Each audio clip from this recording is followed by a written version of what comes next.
global groups working against anti-corruption have written President Muhammadu Buhari to protest the arrest and detention of suspended Economic and Financial Crimes Commission (EFCC) boss Ibrahim Magu. The group noted that the unceremonious exit of Magu may erode the recent gains in the fight against corruption. Global groups working against sleaze have said. What acclaimed anti-corruption groups Common, Global Witness and the Corner House based in Europe said Nigeria has regained unprecedented gains under Magu's leadership of EFCC and that its removal under the current circumstances may roll back the momentous gains already recorded under his tenure. Common top official Mr. Lucas Mans, Corner House Nicholas Hildard and Simon Taylor of Global Witness, in a letter to President Buhari last week, expressed deep concern over the travails of Magu, saying that the former EFCC boss may be a pawn in the desperate attempts by corrupt officials to kill the EFCC or return the agency into a willing tool of corrupt politicians. The letter was signed by Mains, Hildard, Taylor and their Nigerian counterpart, Women and Environmental Development Agenda Chairman Mr. Olanrewaju Suraju. What is going on in Nigeria is of concern to the international community. Mr. Magu has proved himself to be up to the task. His determination to fight corruption is evidenced by the recovery of stolen funds and properties, plus his own high moral ground earned at the cost of diligence and hard work never before seen. His political removal questions the will of Nigeria to deal with a major cause of the country's underdevelopment, which is corruption, the group said in a letter delivered to the Nigerian president. Some of the group's most significant contributions to Nigeria's anti-graft effort is the historic exposure of Nigeria's top oil companies linked to large-scale corruption and their ongoing trial in Italy and other European courts.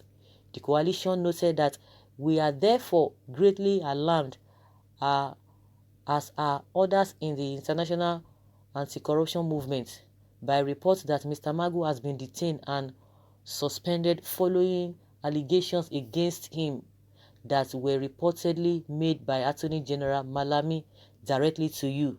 They said the international community is not opposed to Mr. Magu being investigated, since all allegations of corruption must be thoroughly probed, but rather that due process and the proper disciplinary procedures have not been followed. The procedures are clearly being hijacked by detractors of Magu in the political space, and this is eroding the potential credibility of the outcome of the panel constituted to probe these allegations. The hounding of Magu through seemingly politically connected sponsored media harassment only makes matters worse, the groups stated in the letter. The groups have been investigating corruption by Nigerian politicians and officials and the complicity of European and US banks, companies and others in facilitating such corruption. The coalition's particular focus on corrupt acquisition by Shell and any of the OPL 245 oil field had exposed alleged corruption by two former attorney generals of Nigeria together with former oil ministers. Though the companies and individuals that are being prosecuted have all denied wrongdoing, but as proof that oil giants operating in Nigeria, regarded as sacred cows, can be made to face the weight of law abroad. The current prosecution in Italy had resulted directly from a complaint made by the organizations to the Milan prosecutor, which in turn led to the seizure and subsequent return of OPL 245 funds frozen in the London courts. Magu gave full support while Buhari insisted that the evidence should be followed wherever it leads.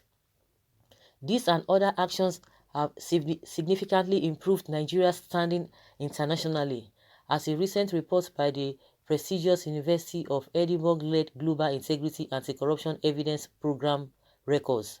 Nigeria's anti-corruption law enforcement efforts are gradually growing more effective as practitioners adapt and innovate in response to many persistent challenges. The report goes on to praise Magu's EFCC as a robust and effective organization, but warns that it has tough choices to make about its future direction, especially how it resists political influence to curtail some interference. The report concludes, we require leadership to institute and enforce a zero-tolerance policy toward executive branch interference with anti-corruption agencies. The unique work of the group on OPL 245 and also investigating Desiani Alise Madueke, Kola Aluko, P&ID, and others has involved close engagement with the EFCC. The coalition said, "We have been hugely impressed by the dedication of its investigators and by the disciplined leadership shown by Acting Chairman Ibrahim Magu. The agency is completely different from the sclerotic, timid, politically captured bureaucracy that it was in the previous period. The credit for this is due to large part to you for appointing Magu and sticking with him despite efforts to unseat him. It's noted that the respect that Nigeria has gained is exemplified by the recognition accorded to Magu, not least by the U.S. Federal Bureau of Investigation, which recently honored him with an award of excellence. Indeed, in meetings we have had with this and other agencies, conversations have often referred to the impressive current leadership of the EFCC, it said. The global group observed that the Attorney General has apparently sought to bypass the usual administrative procedures of issuing a query to an accused officer under his ministry in favor of a political approach. It said the procedure risks severely denting Nigeria's reputation abroad and urging the president to enforce a zero tolerance to political interference, and recommended by the Edibong Research Group. We note that many of the allegations reportedly by the Attorney General have already been investigated by same Attorney General under your instruction in 2017, and that Magu was exonerated in respect of the corruption allegations. Only those related to insubordination were freshly levied. The group also says that we are concerned that accusations of insubordination risk crossing the line that ensures the independence of prosecutors from political interference, adding that despite bearing false witness being illegal, no one has been investigated or charged in relation to bringing the false allegations against Magu in 2017. It said this regrettably sends the wrong message to the international community.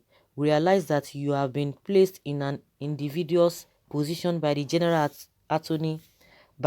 Attorney General. However, we very much hope that you will find a way forward that protects the huge strides made by the EFCC under Magu's acting chairmanship. We very much doubt if the Italian case would have reached the stage that it has without his committed and diligent response to mutual legal assistance requests.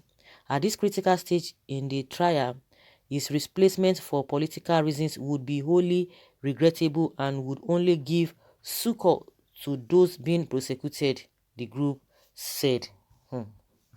So this group are now speaking or trying to defend Magu, that because of what he has done, that the manner or the magnitude of success recorded concerning all this investigation and this corruption fight, it has given Nigeria another edge.